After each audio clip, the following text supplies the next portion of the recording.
What is up, all you try-hard gamers? We are going to do something a little different this time.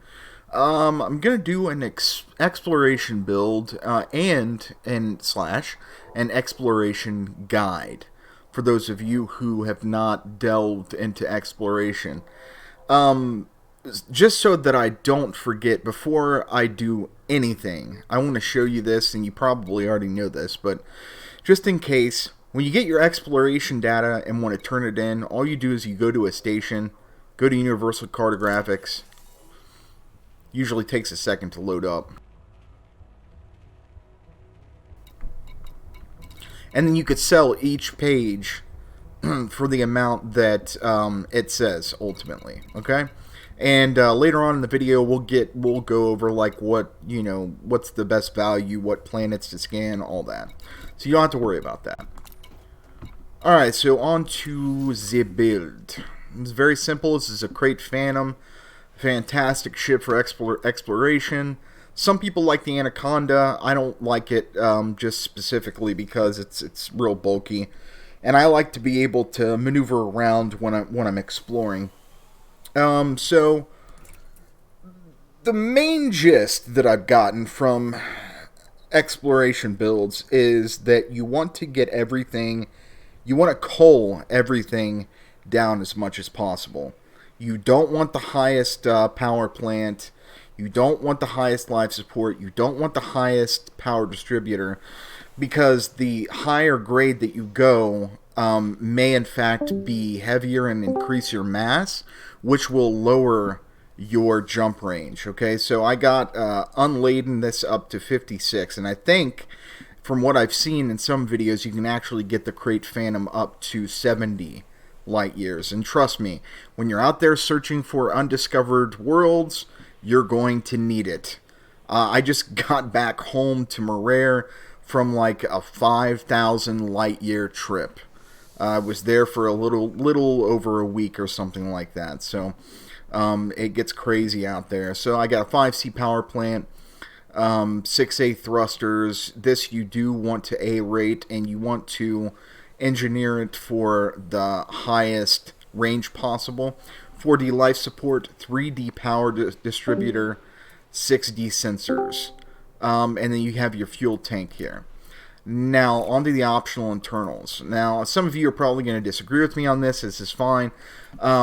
But, so, instead of fitting shield generator up in the 6th slot like we would do in combat, I mean, it's possible to even fly without a shield generator, because you're not really going to be engaging in combat whatsoever. So I put a 6A fuel scoop, and then this is where I said people might disagree with me, but this has turned out to be one of the best things for me while exploring. I load the optionals up with fuel tanks, and the reason why I do this is that you're jumping through so many star systems, and eventually you're going to come across a chain of stars that may or may not be fuelable, depending on how you map out your star system chart, right? So everyone knows KGB foam, right? Those are the stars that you can fuel at. Well, when you're exploring, you may not just want to go to those stars. So I loaded this up on both of the 5s with a 32 fuel tank and then an 8 fuel tank, and I can tell you during that 4 to 5,000 light year run out there, I never went even close to past quarter empty on my tank. So I was good. I didn't need to call the fuel rats or anything. That in tandem with your 6A fuel scoop is going to make you pretty much impervious to running out of fuel when you're out in deep space. This goes without saying. Guardian frameshift drive booster, you absolutely do want this. If you have not unlocked this yet and you really want to get heavy into exploration, I suggest that you get this immediately. And then you do need this detailed surface scanner, and then like I said, you can run shields. If not, it's no big deal. It's not really needed for this sort of build. And a planetary planetary vehicle hangar. This is in case you're out there and you want to land on planets and do some composition scanning and or gather some materials while you're out there. It'll come in handy. Utilities, nothing, but you can, if you want, you can put some heat sinks on there. You don't really need like chaff or anything like that. This ship really does not overheat when close to a star refueling anyway, so no need really to put much on that. And of course, we don't have any hard points. We don't want to put any more on this ship than what we need because we want to keep the jump range as high as possible. Now, okay, let's get into where to go. Obviously, it goes without saying, everyone should know this by now, you can scan any planet that you want, right? Basically, you can scan any system that you want, still get money for it. But the big money is going to be in the undiscovered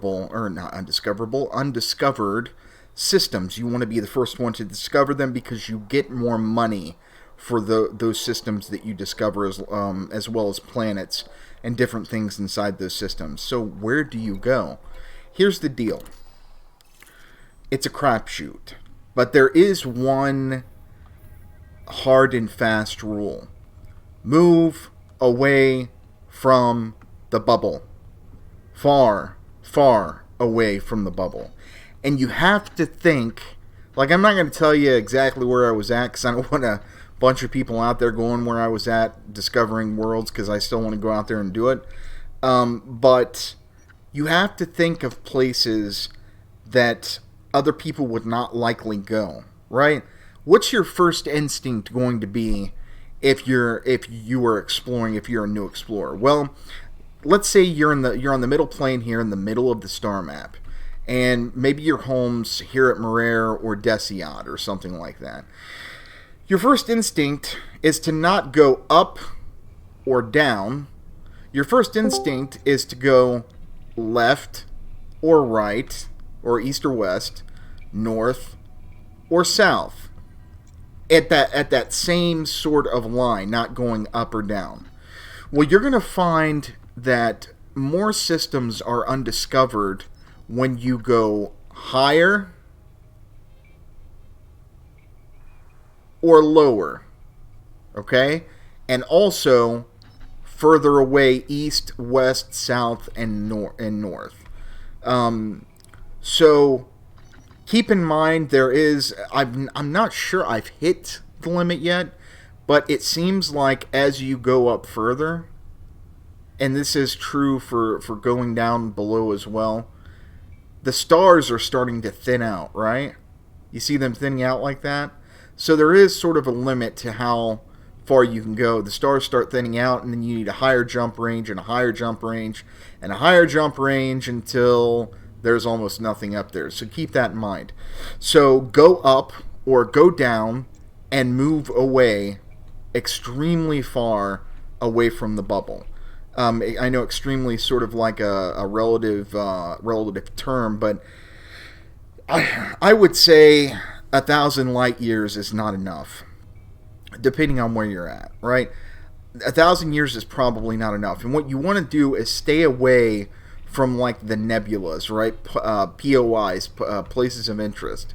Like, where people would want to go just to see really cool stuff, like the California Nebula, the Orion Nebula, Witch Head Nebula.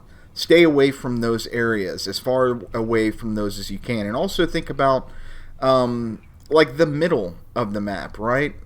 There are a couple engineers out here, and that means that people are going to be trafficking back and forth between the middle of the galaxy and the bubble. And while they're traveling, they're discovering things. And look, you've got the massive black hole in here. Now, it is true that, and I believe that stars get denser when you get closer to they get a lot more dense when you get into the middle of the galaxy. So there is that on your side, right? You could hit the middle of the galaxy and just find like a large cluster of undiscovered worlds, but I tend to want to stay away from those places. to find my exploration data. So that's about it for this section. Now I'm going to show you what to look for in a system when it's undiscovered, how to scan the system, and how to use the different scanning tools. But before I do that, I should have mentioned this. Look, technically, any ship can be an exploration ship. Technically, okay? You don't need a Crate Phantom in order to go exploring. A Sidewinder could go exploring, right? Beluga Liner could go exploring. An Orca could go exploring. An Imperial Clipper could go exploring. Any ship can technically explore because the tools that are needed for the job are already in every single ship. You don't have to buy them aside from the detailed surface scanner, okay? What you have to weigh is what's going to be efficient.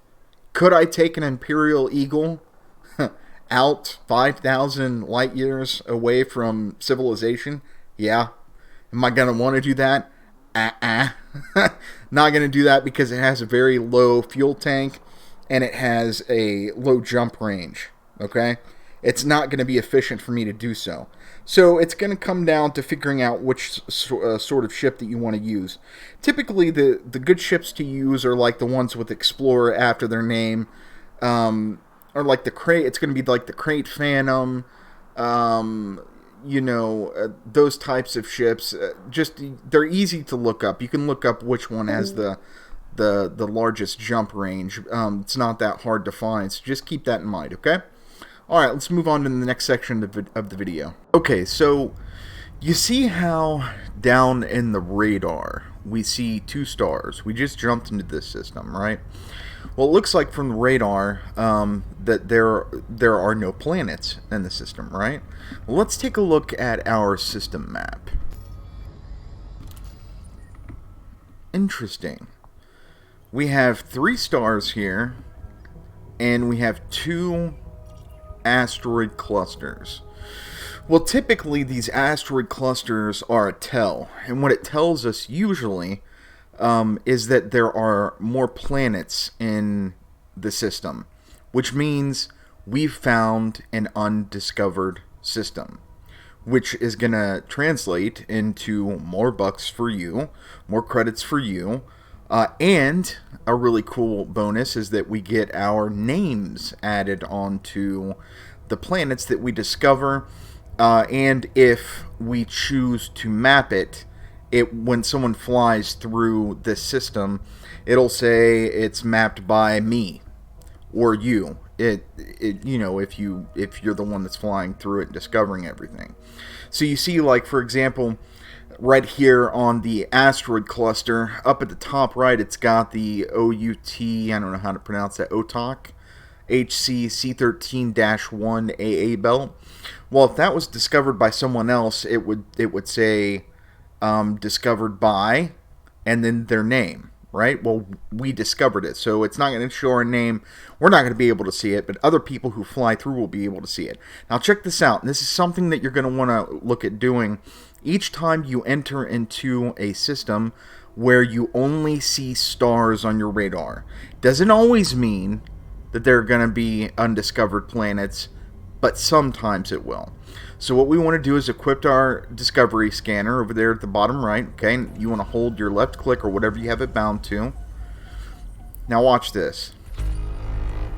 It says there's 18 bodies, 18 planetary bodies.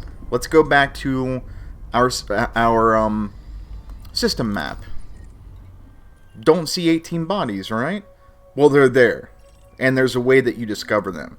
What you want to do is fly up above the orbital plane, and by the orbital plane I just basically mean the lines of orbit for the system, okay? And at this point what you want to do, let me actually get out of range of this star.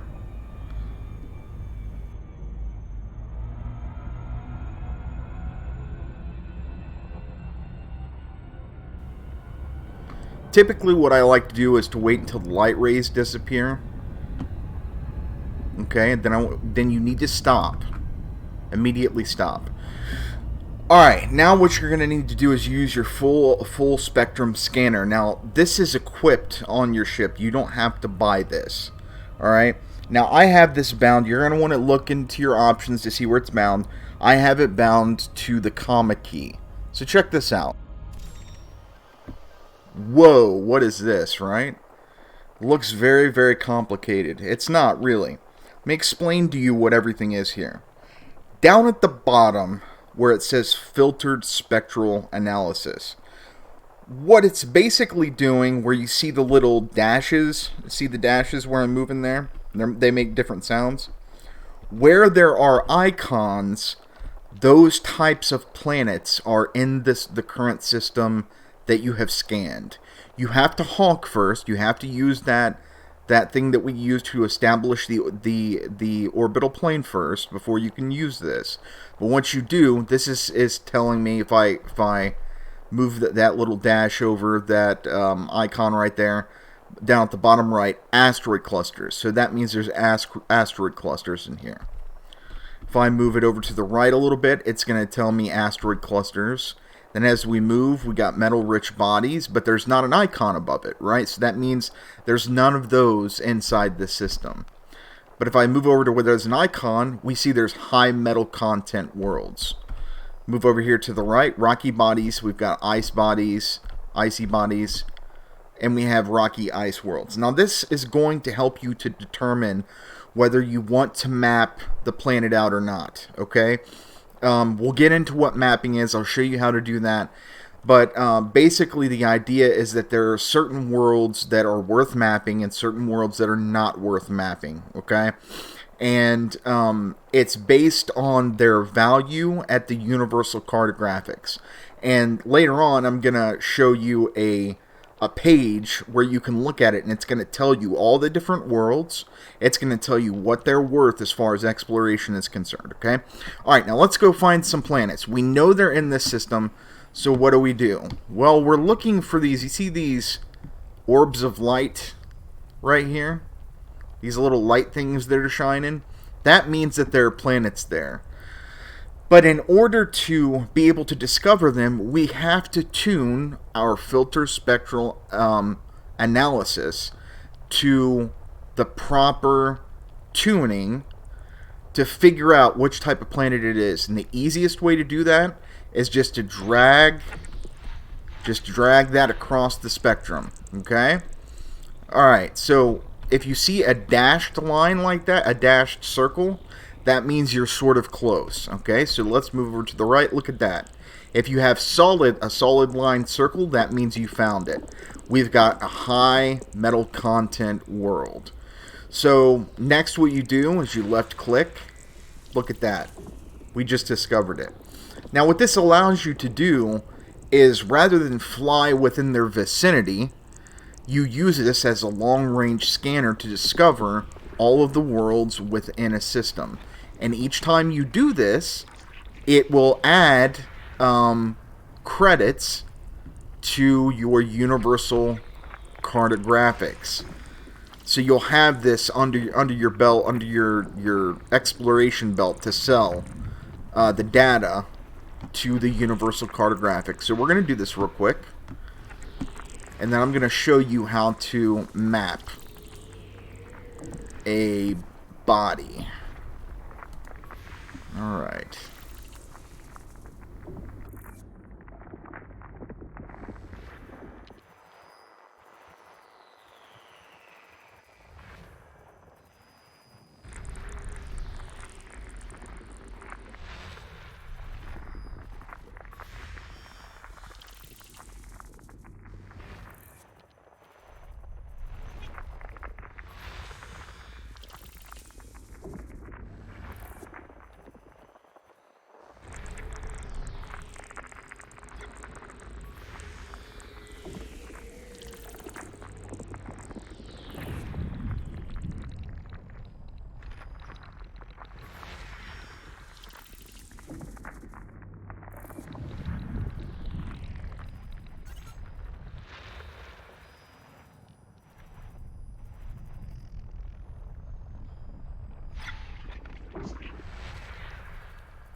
Alright, now we want to keep doing this. If you look at the top right, it says bodies 13 of 18. You want to do this until you get all of the bodies in the system.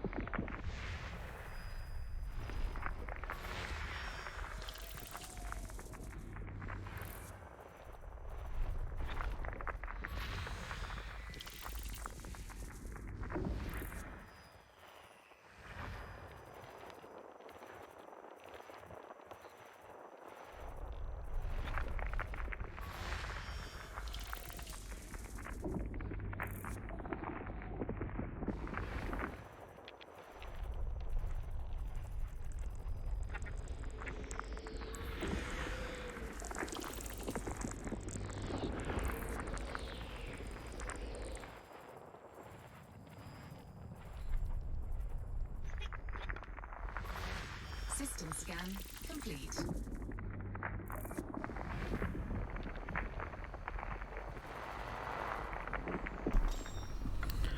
Alright, so now that we have the system fully scanned, what we have to decide now is what is worth mapping or not, okay? So we're going to go back to our system map, and voila, look at this. Now we see all the planets in the system. And again, if someone else were to fly through this system, they're going to see my character's name in this game is Modus Tollens. So they would say, discovered by Modus Tollens. Now, there is a third step to this, which is the mapping part of it, okay? Now, we have to decide what we want to map. The first thing you want to check is, well, maybe I should do this. Make the distinction right off the bat between worlds with an atmosphere and worlds without an atmosphere. Worlds with an atmosphere are going to not have a blue line around them, okay? Or a blue circle, sorry. Worlds without an atmosphere are going to have a blue circle around them. Now, what you want to look for on the atmospheric worlds, it's going to look at the box at the top right. You're going to look at the atmosphere, okay? And what you want to look for are ammonia atmospheres. Those pay out the most. So if we see something here, like we see argon rich, neon rich, nitrogen, argon. If we see ammonia up there, we immediately want to map it because that's going to get us some bank. The other thing that you want to look for over here is over to your left. You want to click on this button right here, okay? Now, we have to find out if the planet is terraformable. If it's terraformable, we're going to make some real good bank with that too. But we don't see it here. If you were to see it, it would be somewhere around here, right before you have not mapped this planet, or if you had mapped it, it would say you have mapped this planet. It would say something like, this world is terraformable. Okay, so let's check the atmospheric planets first and see if any are terraformable.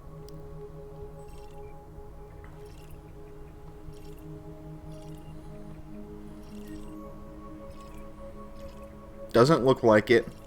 And it doesn't look like any of them are ammonia rich or have an ammonia atmosphere. Alright, so let's see now. We don't have to worry about the atmosphere on the non-atmospheric planets, obviously, but let's see if they're terraformable. Let's look at the top left again. Not seeing it there. Not seeing it there. Not seeing it there. Not seeing it there. Okay. Oh, I forgot about this one. Now,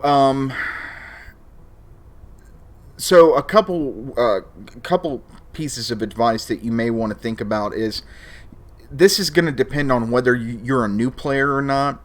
If you're a new player and you're hurting for credits, you might as well just scan everything. Scan everything. It's going to get you credits. It's going to get you on your way to getting the ship that you want. It's going to bankroll your operation for, you know, it's going to be a step ladder for you to do other things. If you're someone who's played for a while, like myself, who already has like millions of credits, you can be a little more choosy. High metal content worlds are really common, but they get you some okay bank. Metal rich worlds, are a step up from those. Those get you some pretty decent bank. But here's the thing. The money that you get is going to depend on which process that you use on these planets. If you don't map them, you get less. If you just honk, if you just roam through the system and honk, you're going to get less payout than if you actually discovered all of the planets. If you don't map all of the planets, you're not going to get as much money. But the thing is that you have to weigh out how much time it's going to take. It would take forever to map all these planets out. So for me, who already has millions of credits, it's not really that big a deal for me. But we're going to go ahead and go to the closest one, and I'm going to show you how to map it out.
Alright, now you want to switch to your surface scanner, and you want to see where it says too fast down at the surface scanner icon. You want to slow down.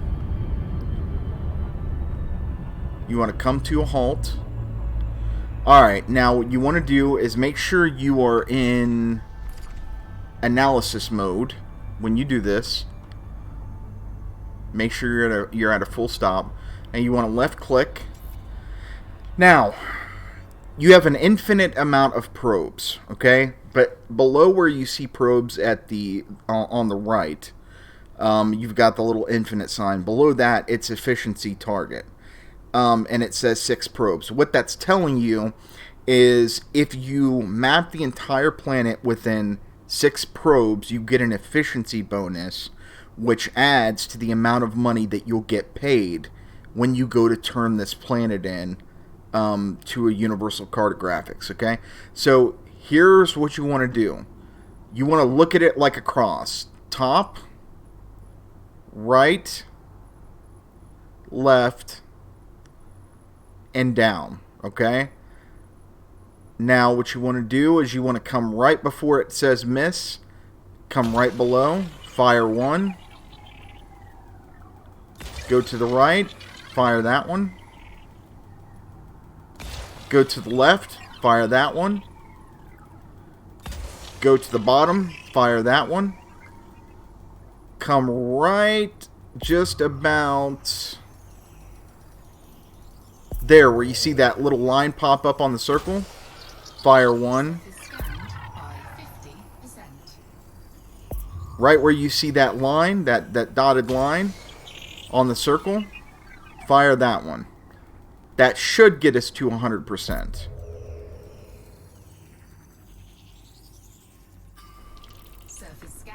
Yep, now see at the top right, efficiency target bonus. It's because I did it within 6 probes. Now you'll still get money for it if you go over 6 probes, but again, this is just a bonus. And it's as simple as that. That's basically how you map a planet out. So you'll get extra money for that. And again, it's going to depend on which type of world which type of world that you map is going to depend on how much money you get for it, basically. One more word before we go to the worlds chart that I want to show you guys. So the great thing about this game is that it's not as if a system is discovered already, you can't scan it. You absolutely can. you'll just get a little less money for it. And in some cases, a lot less money for it. So if you wanted to, you could just go to 1,000 different already discovered worlds and scan them, and then turn in the cartographics data. That's no big deal. You could do that. It's actually a good way to make money in the beginning of the game. So we're going to go to the worlds page, and I'm going to show you guys how much, in a roundabout way, everything's worth. Okay, so here is a good page for you to look at. This has sort of been my guide. It looks daunting, but it's not really if you know what to look for. Alright, so this tells you the roundabout worth of different planets that you will discover and scan, and what you'll get as far as the universal cartographics are concerned. Okay, now let's take a look over here. Basically what this is it tells you, it's sort of like a legend that will tell you what the different colors mean in numbers. Okay, so for example, over here we've got class 1 gas giants. You see the green, yellow, orange, deep red. Okay, green, yellow, orange, deep red. So this is full spectrum scanner, first discovery, and discovery scanner. Okay, likewise this is full spectrum scanner, discovery scanner, and then full spectrum scanner, first discovery, and then full spectrum scanner. Now what this is telling you is that if you use the full spectrum scanner and it is a first discovery, and you use the discovery scanner, I almost said discovery channel, you will get the green amount. Okay, the green amount. If you only use the full spectrum scanner and the discovery scanner, you will get the yellow amount. So looking at this, let's look at what some of these planets are worth. Let's take a look at high metal content, because this, aside from icy bodies, this has really been what I've seen to be some of the most common. Okay, so high metal content's a very, very common planet type. If it's a first discovery, you do the full spectrum scanner and discovery scanner. For each one, you'll get 169,171. If you do then you have the next tier. You have the 58,624, 36,581, 14,070. So if you're just out there just looking to make some quick bucks, these are some planets that you might want to focus on. Okay, but here's the kicker. Some of these can be terraformable. So remember I told you that we need to look and see if they're terraformable? Well, look how much it jumps up in price that you'll get for it if it is a terraformable. 1,971,272 for one planet. Okay? And then it goes on and on and on and on. So that's something you want to look out for. Always check to see if it's terraformable. Water worlds are juggernauts for money. You see terraformable, 3,297,000. What is that?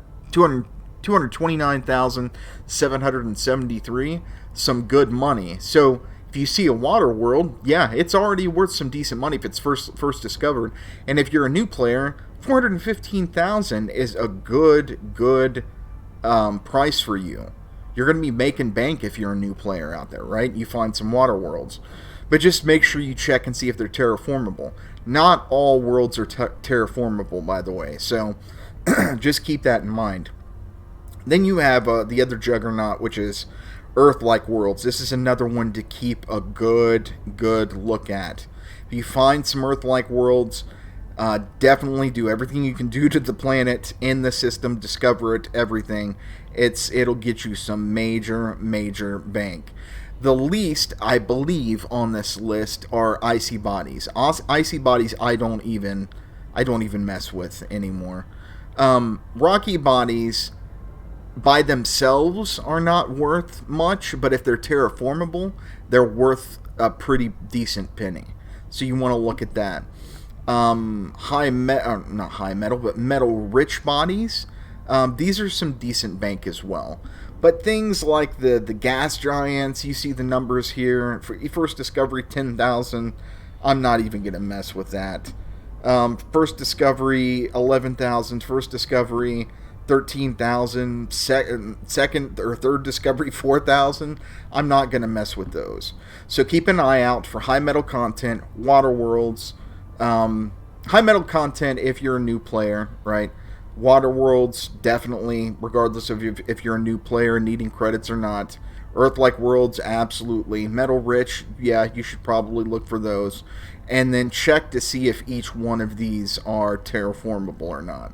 That's the basic summation of what I'm saying.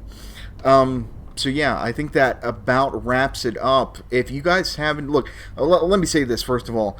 I know someone's going to come out there once I release this video and say, but you missed this, but you missed that. Yeah, I'm not an absolute expert at exploration, but I've got the basic gist of it. So I'm going to miss some things here and there just to give you a forewarning. But these are the basics.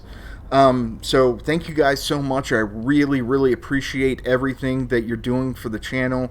I really, to the bottom of my heart, thank you so much for everything that you've done as far as leaving comments and liking the video and even disliking it and telling me what you think I'm doing wrong. I really appreciate all of it. You guys have a fantastic, fantastic winter break.